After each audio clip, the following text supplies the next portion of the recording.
Hello students, today we'll be starting with a new chapter number 4 of SS for standard 8 student. The name of the chapter is How Traders Became Rulers. Okay, तो basically 18th century के mid में, by the mid of 18th century के mid में British started to emerge the strong power in Indian political horizon. मतलब India के political system में, India के political horizon में ब्रिटिश एक बहुत पावरफुल इमर्ज कब हो गया है by the mid of 18th century. तो आपको 1 मार्क में पूछ सकते हैं when did the British emerge as a strong power in the Indian political horizon. तो by the mid of 18th century, 18th century के बीच में जो ब्रिटिशर्स है इंडिया के पॉलिटिकल हॉरिजॉन में भी बहुत पावरफुल हो गए थे. ठीक है, तो बेसिकली ब्रिटिशर्स इंडिया में सिर्फ ट्रेडिंग करने आए थे. ब्रिटिशर्स इंडिया में सिर्फ ट्रेडिंग करने आए थे, माल सामान खरीदने बेचने. दे वर ओनली ट्रेडर्स. तो जब वो इंडिया में सिर्फ ट्रेडिंग करने आए थे तो वो रूलर्स कैसे बन गए? तो वो इंडिया को रूल कैसे करने लग गए? उनका मकसद इंडिया में आना सिर्फ और सिर्फ ट्रेडिंग करना था. वो लोग इंडिया में आए थे सिर्फ और सिर्फ ट्रेडिंग करने, बिजनेस करने आए थे, लेकिन वो अल्टीमेटली इंडिया को कब्जे में करके इंडिया के रूलर्स बन गए. कैसे? ये पूरी स्टोरी अपन को चैप्टर में बताइए. क्लियर? तो ultimately obviously we were quite vulnerable, Indians were vulnerable. जो किंग्स थे और जो इंडिया का सिस्टम, पॉलिटिकल सिस्टम देखा तो ऑब्वियसली ब्रिटिशर्स को लगा कि इजी टारगेट है, बहुत इजीली हम इनको रूल कर सकते हैं. क्लियर? तो उन्होंने पूरा स्ट्रैटेजाइज करते करते कैसे रूलिंग स्टार्ट किया वो अपन पढ़ेंगे. ठीक है, ओके. उनका इकोनॉमिक इंटरेस्ट सर्व करने के लिए उन्होंने अपना पॉलिटिकल होल्ड बढ़ा दिया इन इंडिया. अपना इकोनॉमिक इंटरेस्ट सर्व करने में, उनको पैसा कमाना था इंडिया में आके. तो उनका जो इकोनॉमिक इंटरेस्ट था, पैसे कमाने का जो मोटिव था, इकोनॉमिक इंटरेस्ट सर्व करने के लिए उन्होंने अपना पॉलिटिकल होल्ड बढ़ा दिया. मतलब वो ज्यादा पॉलिटिक्स में इन्वॉल्व होने लगे bye the British diplomatic tactics. Britishers के जो डिप्लोमेटिक आइडियाज थे, टैक्टिक्स थे, स्ट्रैटेजी से, उनकी मदद से इंडिया में उन्होंने एक पॉलिटिकल होल्ड इंक्रीज कर दिया. तो मतलब to increase the economic interest, खुद का इकोनॉमिक इंटरेस्ट बढ़ाने के लिए उन्होंने इंडिया में पॉलिटिकल होल्ड इंक्रीज कर लिया by the British diplomatic tactic. तो आपको ऐसे भी पूछ सकते हैं to serve the dash interest British increase the political hold on India with the use of British diplomatic tactic to serve the economic interest. या तो आपको ऐसे ही पूछ सकते हैं to serve the economic interest Britishers increase their political hold with the use of dash tactics. तो with the use of British diplomatic tactics. ठीक है, तो बेसिकली ये अपन बेसिक इंट्रोडक्शन पढ़ रहा. अपन ने ये पढ़ा कि 18th सेंचुरी के मिड में इंडिया 18th सेंचुरी के मिड के ब्रिटिशर्स एक स्ट्रॉन्ग पावर बन गए in the Indian political horizon. India के पॉलिटिकल हॉरिजन में भी ब्रिटिशर्स बहुत पावरफुल बन गए by the mid of 18th century. सवाल ये आता है कि ब्रिटिशर्स तो यहाँ पे सिर्फ बिजनेस करने आए थे, ट्रेडिंग करने आए थे, तो वो लोग रूलर्स कैसे बन गए? तो इसका जवाब ये है कि उनको अपना इकोनॉमिक इंटरेस्ट बढ़ा था, उनको पैसे कमाना थे, इस वजह से उन्होंने पॉलिटिक्स पे कंट्रोल करना चालू कर दिया. अब हम वेलेस्ली के प्लान के बारे में पढ़ने वाले. उनका प्लान था सब्सिडरी अलायंस सिस्टम. ये जो सब्सिडरी अलायंस सिस्टम है बहुत अच्छे से सुनना, ये काफी इंपॉर्टेंट है. जो वेलेस्ली ने एक प्लान इंट्रोड्यूस किया था और ये आपको 9th चैप्टर में और भी 9th स्टैंडर्ड में और भी डिटेलिंग में आएगा. तो अभी बेसिक क्लियर कर लोगे तो 9th स्टैंडर्ड में हाई लेवल पढ़ना इजी पड़ेगा. अभी क्लैरिटी नहीं आएगी तो 9th लेवल में सब बाउंस जाएगा. ठीक है, so you should be clear about the basics. Clear, fundamentals should be clear. तो वेलेस्ली के प्लान के बारे में बोला. वेलेस्ली गवर्नर जनरल थे. वेलेस्ली जब इंडिया में आया एज अ गवर्नर जनरल, तब इंग्लैंड मतलब ब्रिटिशर्स और फ्रांस, इन लोगों के बीच में बहुत कटथ्रोट कंपटीशन था कि इंडिया में कौन पावरफुल बनेगा. जब वेलेस्ली इंग्लैंड से इंडिया में आए एज अ गवर्नर जनरल, उस टाइम पे इंग्लैंड और फ्रांस दोनों के बीच में बहुत कटथ्रोट कंपटीशन था कि दोनों में से कौन सुपर पावर बनेगा इंडिया में. तो वेलेस्ली को ये ध्यान रखना था कि कैसे भी करके फ्रेंच को सुपर पावर बनने नहीं देना, हमको ही इंडिया में रूल अक्वायर करना है, हमको पावरफुल बनना है, फ्रेंच को उनको निकालना था. तो ये माइंड में रख के उन्होंने एक प्लान इंट्रोड्यूस किया, subsidiary alliance system. Subsidiary alliance system को डिटेल में पढ़ेंगे, लेकिन उससे पहले अपन जान लेते सब्सिडरी अलायंस सिस्टम क्या था. इसके बहुत सारे टर्म्स एंड कंडीशंस थे जो 9th स्टैंडर्ड में डिटेल में आएंगे. अभी इतना समझो, सब्सिडरी अलायंस सिस्टम ऐसा था, जो भी प्रिंसली स्टेट, जिस भी स्टेट ने सब्सिडरी अलायंस सिस्टम एक्सेप्ट किया, उसको ब्रिटिशर्स की आर्मी मिल जाएगी. मतलब ब्रिटिशर्स अपनी आर्मी उनको दे देंगे, मतलब उस स्टेट को दे देंगे. तो कितना अट्रैक्टिव ऑफर लग रहा है. वाह, ब्रिटिशर्स की आर्मी तो बहुत ट्रेंड है, बहुत उनमें अच्छे मतलब बोलते हैं ना इक्विपमेंट्स और वो सब है, तो पूरी ब्रिटिशर्स की आर्मी मिल जाएगी, तो कितना अट्रैक्टिव ऑफर लग रहा है। बट नहीं, यही था एक्चुअल ट्रैप कि दिखाया बहुत अट्रैक्टिव बट एक्चुअली अट्रैक्टिव नहीं था।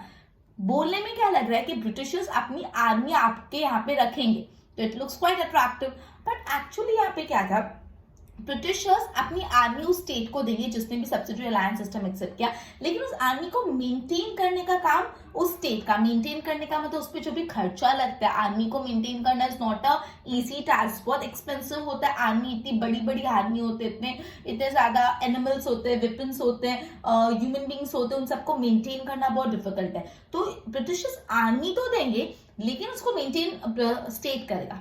तो थोड़ा लगा कि यार मेंटेन स्टेट को करना है तो भी चलो ठीक है, आर्मी तो अपने पास अपन सेफ है, हमारे पास इतनी स्ट्रॉन्ग पावरफुल आर्मी तो हम सेफ है।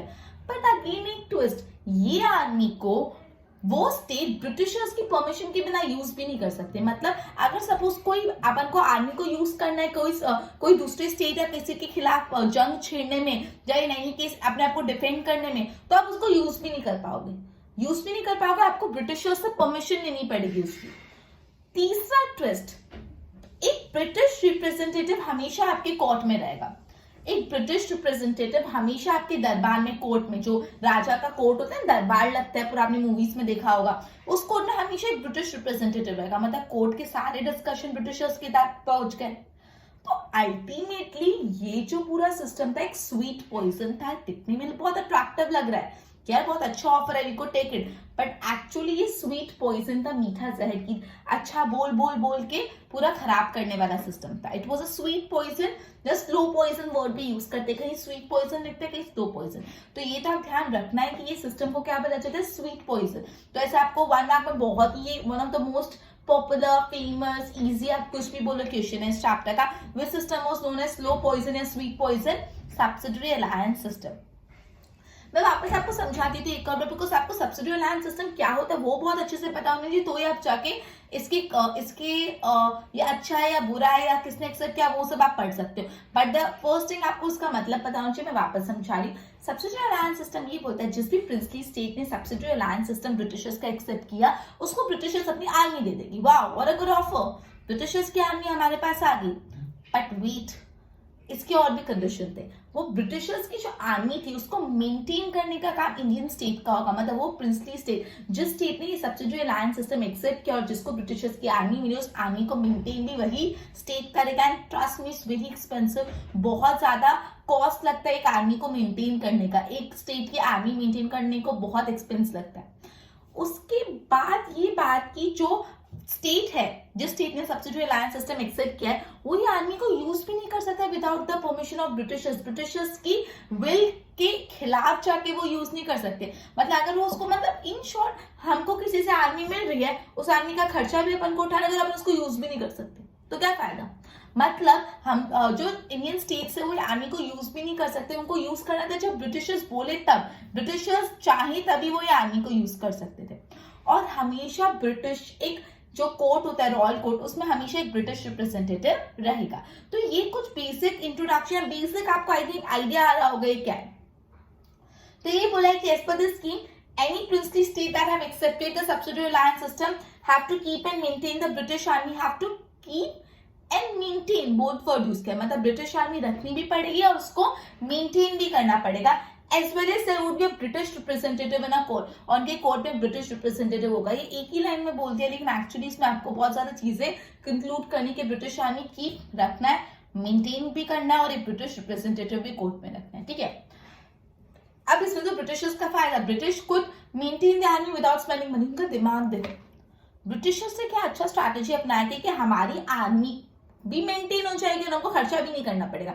मतलब अपना काम किसी को सौंप के खुश शांति से बैठ गए कि हमारी जो आर्मी है वो मेंटेन भी हो जाएगी और हमको एक्सपेंस भी इनकम नहीं करना पड़ेगा। तो British has an added advantage कि उनकी आर्मी भी मेंटेन हो रही है और उनको एक्सपेंस भी इनकम नहीं करना पड़ा।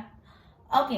However, princely state cannot use the army on their own will. जो मैंने आपको बताया, ये जो स्टेट है अपनी इच्छा से आर्मी को यूज भी नहीं कर सकते। तो ये सिस्टम क्या काम का, ये जो प्रिंसली स्टेट है, they can not use the army as per their own will, खुद की इच्छा के हिसाब से जिस आर्मी पे वो खर्चा कर उस आर्मी पे यूज भी नहीं कर सकते।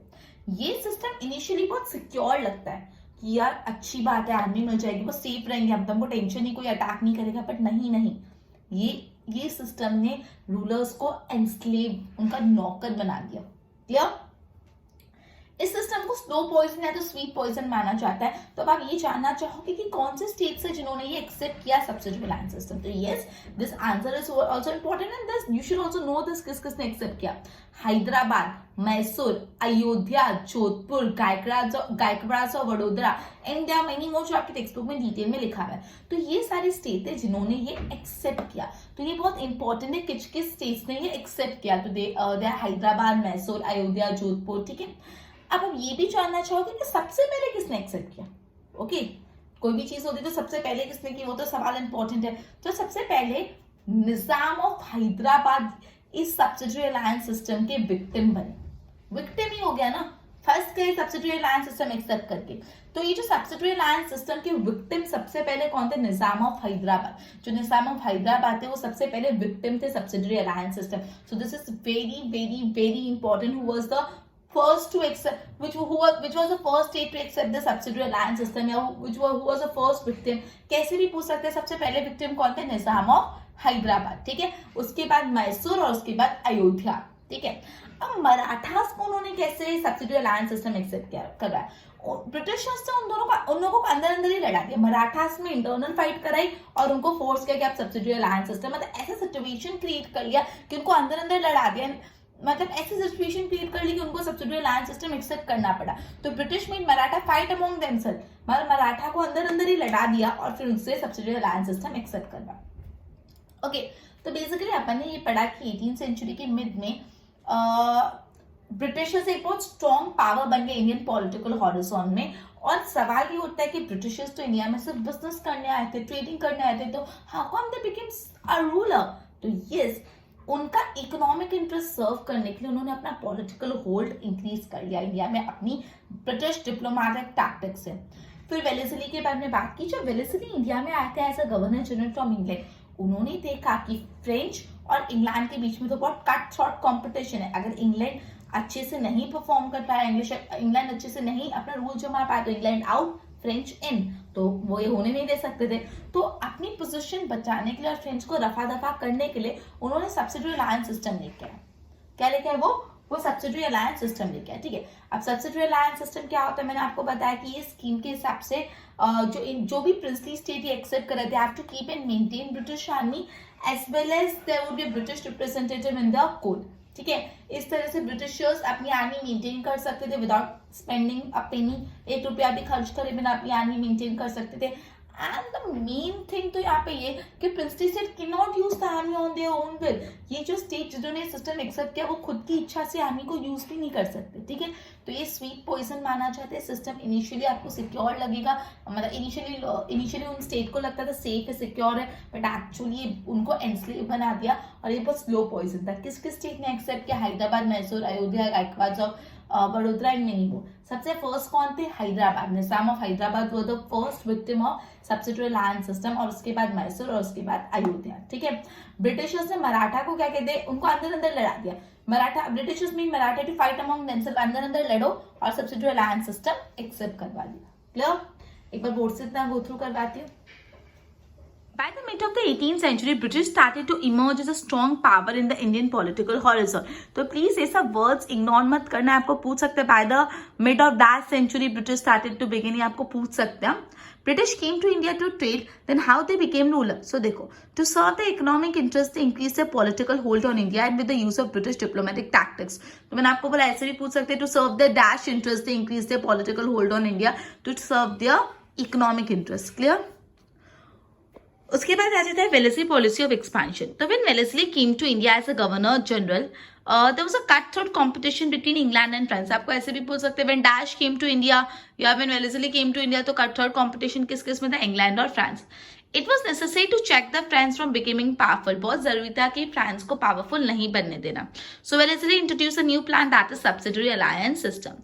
As per this scheme, any princely state that accepted the alliance has to keep and maintain British army as well as the British representatives in the court. This way, British could maintain the army even without spending a money. However, princely state cannot utilize the army on their own will, खुद की मर्जी से use भी नहीं कर सकते. This system feel secure in the beginning, starting में तो बहुत सिक्योर था, बट एक्चुअली उनको एनस्लेव और थ्रेटन कर लिया. ये सिस्टम एक स्लो पॉइजन माना जाता है. हैदराबाद, मैसूर, अयोध्या, जोधपुर, गायकवाड़ और वडोदरा, इन्होंने ये सिस्टम एक्सेप्ट किया. And Nizam of Hyderabad was the first to accept this system, या तो फर्स्ट विक्टिम थे. उसके बाद मैसूर, उसके बाद Ayodhya. British made Maratha fight among themselves and accepted subsidiary alliance system. Marathas को अंदर अंदर लड़ा के सिस्टम एक्सेप्ट करा, राइट. एक बार गो थ्रू करो.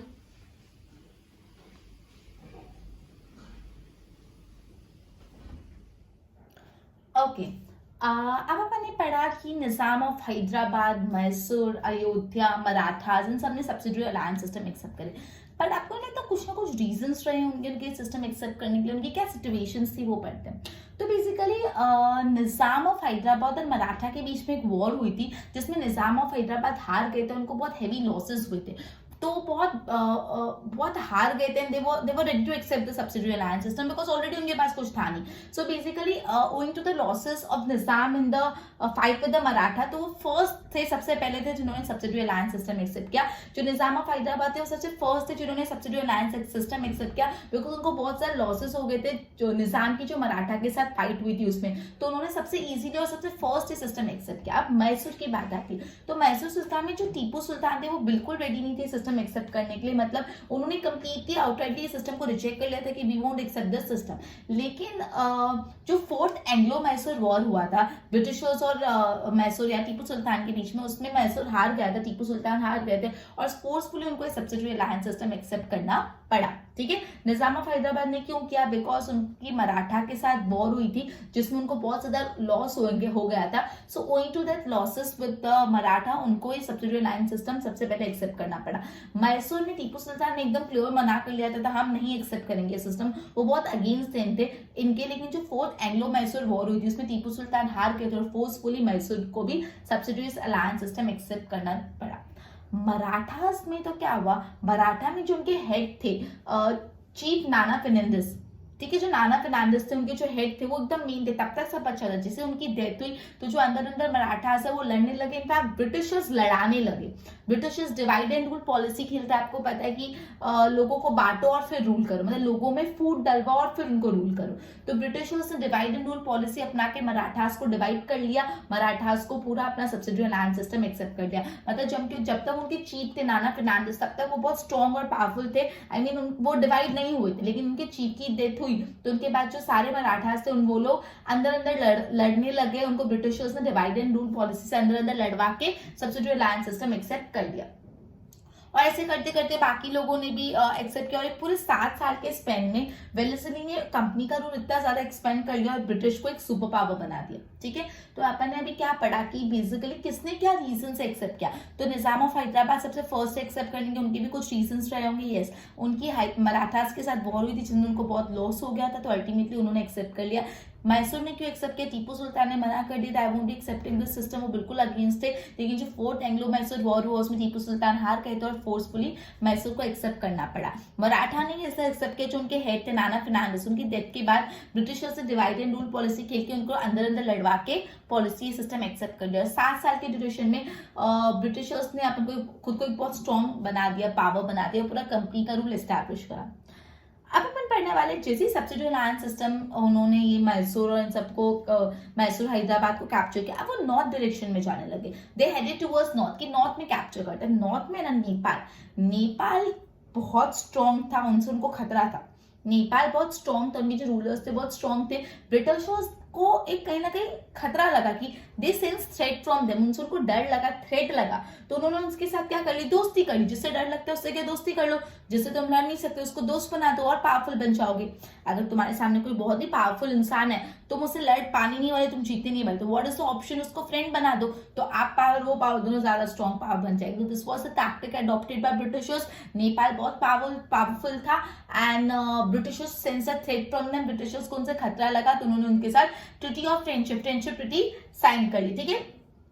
उसी तरह जो महाराजा रंजीत सिंह थे, जो सिख कम्युनिटी के हेड थे, जो महाराजा रंजीत सिंह थे जो सिख कम्युनिटी के हेड थे, वो भी बहुत ही ज्यादा स्ट्रॉन्ग और पावरफुल थे, तो उनसे भी लड़ पाना मुश्किल था। उन्होंने उनके साथ भी फ्रेंडली रिलेशंस रखे, बहुत दोस्ती यारी फ्रेंडशिप रिलेशन रखे। उनकी उनकी मदद से बेसिकली ब्रिटिशर्स ने अफगान्स को बैटल में हराया महाराजा रंजीत सिंह की मदद से, और सिंध रीजन को पूरा अक्वायर कर लिया। तो basically subsidiary land system accept करने के बाद ब्रिटिशर्स नॉर्थ में जाने लगे, नॉर्थ में नेपाल में उनको खतरा लगा, द सेंस थ्रेट उनसे खतरा लगा, तो उन्होंने ट्रीटी ऑफ फ्रेंडशिप साइन कर ली, मतलब ट्रीटी ऑफ फ्रेंडशिप करी नेपाल के साथ। सिमिलरली महाराजा रंजीत सिंह जैसे कम्युनिटी के लीडर थे, बहुत स्ट्रॉन्ग, बहुत पावरफुल थे, उनको हराना बहुत मुश्किल था, तो उन्होंने उनके साथ भी एक अच्छे फ्रेंडली रिलेशन रखे, और उनकी ही मदद से उन्होंने अफगान रूलर को हराया और सिंध कम्युनिटी पे कब्जा जमाया। बेसिकली ब्रिटिशर्स का एक एम्बिशन था कि सिख कम्युनिटी को अपने अंडर लेना, बिकॉज बहुत बड़ी कम्युनिटी, बहुत पावरफुल कम्युनिटी, लेकिन उनको पता था जब तक महाराजा रंजीत सिंह जिंदा है तब तक ये पॉसिबल ही नहीं है, जब तक महाराजा रंजीत सिंह जिंदा है तब तक ये चीज पॉसिबल नहीं, इसलिए उन्होंने उनके साथ हमेशा फ्रेंडली रिलेशंस रखे, ठीक है, ट्राई भी नहीं किया उनको ओवररूल करने की, समझा। तो बेसिकली जो ब्रिटिशर्स उनका एक एम्बिशन था कि सिख कम्युनिटी को अपने अंडर लेना है, बिकॉज वो बहुत पावरफुल स्ट्रॉन्ग कम्युनिटी थी, but they knew the fact that जब तक महाराजा रंजीत सिंह अलाइव है, that is this is not possible. उनको ये बात पता थी, तो वो हमेशा रंजीत सिंह के साथ फ्रेंडली रिलेशन रखते। रंजीत सिंह बहुत ही स्ट्रॉन्ग रूलर थे, उन्होंने एक बहुत स्ट्रॉन्ग आर्मी बिल्ड की with the help of European officers. European officers की मदद से उन्होंने बहुत तगड़ी, बहुत स्ट्रॉन्ग आर्मी बिल्ड की। लेकिन जैसे महाराजा रंजीत सिंह की डेथ हुई तो पंजाब में एनआरची आ गई। एनआरची मतलब कोई रूलर ही नहीं है, पंजाब में एनआरची आ गई। उस टाइम पे हेनरी हार्डिंग गवर्नर जनरल थे जो इंडिया में आए, और उन्होंने पूरा सिख कम्युनिटी को अपने अंदर कर लिया। और कौन सी इंटरफेरेंस, ओके, तो इंटरफेरेंस एंड एनेक्सेशन की पॉलिसी के थ्रू उन्होंने पूरा सिख कम्युनिटी को अंदर कर लिया, ठीक है। तो ये था कि नेपाल से उन्होंने friendship treaty sign, friendship treaty करे। फिर जो महाराजा रंजीत सिंह जैसे कम्युनिटी के हेड, उनसे भी फ्रेंडली रिलेशन रखे, बिकॉज वो बहुत पावरफुल थे कि अगर उनसे उनको वो हरा नहीं सकते थे, और उनका हमेशा से एम्बिशन था ब्रिटिशर्स का सिख कम्युनिटी को अपने अंडर लेना। लेकिन जब तक महाराजा रंजीत सिंह अलाइव है, they won't be able to do this. तो अल्टीमेटली जब महाराजा रंजीत सिंह जी की डेथ हुई तब पंजाब में एनआरची हो गई, मतलब कोई रूलर ही नहीं था। उस सिचुएशन का फायदा उठा के जो गवर्नर जनरल हेनरी हार्डिंग, जब वो इंडिया में आए थे, उन्होंने पूरा सिख कम्युनिटी को अपने अंदर ले लिया, ठीक है। तो बेसिकली इतना अपन ने भी पढ़ा, एक बार बोर्ड से गो थ्रू करवाती हूँ, ध्यान देना। टीपू सुल्तान टीपू सुल्तान ने रिफ्यूज किया, लेकिन मैसूर ने भी रिफ्यूज किया। इंश्योर टीपू सुल्तान मतलब मैसूर के रूलर, लेकिन ब्रिटिशर की विक्ट्री हो गई फोर्थ एंग्लो मैसूर वॉर में, तो फोर्सफुली एक्सेप्ट करना पड़ा। जो मराठा चीफ थे उन्होंने अंदर लड़ा। आफ्टर डेड एंड चीफ जो थे नाना फर्नांडिस, उनकी डेथ के बाद अंदर उनको लड़ाया। Maratha became victim of divide and rule policy, तो ऐसे ही पूछ सकते, dash became victim of divide and rule policy, तो Marathas. Owing to the losses incurred by Nizam in the fight with Maratha के साथ फाइट में जो लॉसेस हुए, उस कारण से जो निजाम ऑफ हैदराबाद थे, they were the first to accept the subsidiary alliance system. In the span of 7 years, 7 साल के स्पैन में Wellesley expanded the company rule and made British super power. Britishers को क्या बना दिया? ब्रिटिशर्स को एक सुपर पावर बना दिया। ना expansion of British rule in India, तो after subsidiary alliance system Britishers north में गए, उन्होंने फ्रेंडशिप ट्रीटी साइन की with Nepal, sensing threat from them, उन्होंने फ्रेंडली रिलेशन रखे with Sikh king Maharaja Ranjit Singh ji, and help them to win the battle with the Afghans के साथ battle win करने में, and they acquire the Sindh उन्होंने अक्वायर करा।